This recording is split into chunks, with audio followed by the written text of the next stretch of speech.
కొన్ని రకాల అనారోగ్య సమస్యలు రాత్రిపూట మనకు ఒక పట్టాన నిద్ర పట్టనీయవు. ముఖ్యంగా జలుబుతో బాధపడుతున్నప్పుడు, అలర్జీ, ఆస్తమా, నిమోనియా వంటి దీర్ఘకాలిక సమస్యలతో సతమతమవుతున్నప్పుడు తరచుగా శ్వాస కష్టాలు ఇబ్బంది పెడుతూ ఉంటాయి. రాత్రిళ్లు తేలికగా ఊపిరి తీసుకోలేకపోతూ ఉంటారు. ఇలాంటప్పుడు పక్కకు తిరిగి నిద్రించడం అనేది మేలు చేస్తుందని చెబుతారు నిపుణులు. పక్కకు తిరిగి పడుకోవటం అనేది రాత్రిపూట శ్వాస కష్టాలకు ఎలా వెరుగుడుగా పనిచేస్తుందో ఇప్పుడు తెలుసుకుందాం.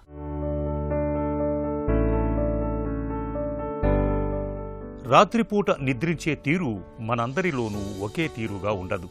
కొంతమందికి వెల్లకిలా పడుకుని నిద్రపోతే మరికొందరేమో పక్కకు తిరిగి పడుకునే అలవాటు ఉంటుంది. కొంతమంది బోర్లా పడుకుని కూడా నిద్రపోతూ ఉంటారు. అయితే కొన్ని రకాల జబ్బులతో బాధపడుతున్నప్పుడు మాత్రం పక్కకు తిరిగి పడుకోవటం మేలు చేస్తుందంటారు నిపుణులు. ముఖ్యంగా జలుబుతో బాధపడుతున్నప్పుడు, ముక్కు లోపల దూలం ఒక పక్కకు వంగి ఉన్నప్పుడు, ఎలర్జీ, నిమోనియా, ఆస్తమా వంటి జబ్బుల్లో శ్వాస తీసుకోవటం కష్టమవుతుంది. దీంతో చాలామందికి నిద్ర కూడా సరిగా పట్టదు. ఇలాంటి సమయాల్లో పక్కకు తిరిగి పడుకోవటం మంచిది. వెల్లకిలా పడుకుంటే శ్వాస మార్గాలు అంత తేలికగా శుభ్రం కావు. బోర్లా పడుకుంటే చాలామందికి నడుం, మెడనొప్పుల వంటివి తలెత్తవచ్చు. అందువల్ల ఒక పక్కకు తిరిగి పడుకుంటే శ్వాస సరిగా ఆడటానికి తోడ్పడుతుంది. శ్వాస తరచూ ఒక ముక్కు రంధ్రం నుంచి మరో దానికి మారుతూ ఉంటుంది.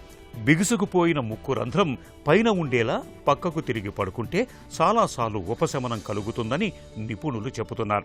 అంటే ఎడమ రంధ్రం బిగుసుకుంటే కుడివైపునకు తిరిగి పడుకోవాలన్నమాట. నిద్రలో కాసేపు శ్వాస ఆగిపోయి తరచూ మెలకువ వచ్చే వారికి పక్కకు తిరిగి పడుకోవటం మేలు చేస్తుంది. ఎందుకంటే వెల్లకిలా పడుకుంటే నాలుక, మృదువైన అంగిలి వెనక్కు వాలి గొంతులోకి జారచ్చు. నిజానికి శ్వాస సమస్యలున్నా లేకపోయినా ఇలా పడుకోవటమే మేలు. పక్కకు తిరిగి పడుకుంటే వెన్నెముక సహజ భంగిమలో ఉండటం సాధ్యమవుతుంది. నడుం, మెడ మీద ఒత్తిడి అంతగా పడదు. పక్కకు తిరిగి పడుకున్నప్పుడు మోకాళ్ల మధ్యలో దిండు పెట్టుకుంటే కింది కాలి మీద భారం పడటాన్ని తగ్గించుకోవచ్చు.